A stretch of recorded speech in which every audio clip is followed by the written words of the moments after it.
When a bill fails, do rights fail with it? What does it mean for women's reservation? Let's decode. In 2023, India celebrated a historic breakthrough.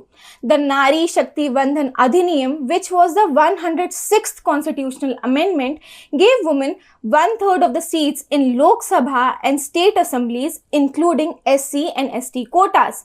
लेकिन एक condition थी. Implementation would only happen after the next census and a delimitation exercise.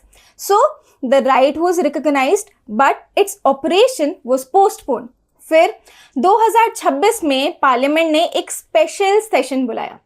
वहाँ 131st amendment bill introduce हुआ. इस bill का M था reservation को जल्दी लागू करवाना. कैसे? By linking it with an earlier delimitation exercise and increasing the total strength of the Lok Sabha. The idea was to fast track implementation. और यहाँ पर दिक्कत हुई. The legislative mechanism linked reservation with delimitation and seat increase. This triple linkage created disagreement. Parties feared regional imbalances. Without cross-party consensus, the bill could not secure the special majority required under Article 368 of the Constitution. It got 298 votes, majority तो थी, but not enough. And because the proposal was tied to a larger package of reforms, the whole framework collapsed. Comparison clear है. The 2023 Adhiniyam recognized women's reservation as a constitutional right.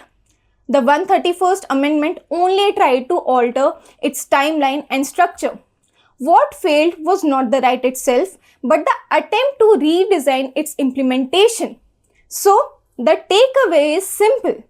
Recognition of the right is secure. Implementation needs strict constitutional thresholds. The 131st Amendment failed, but the rights under 2023 Adhiniyam remain intact. Read the full analysis on SCC online.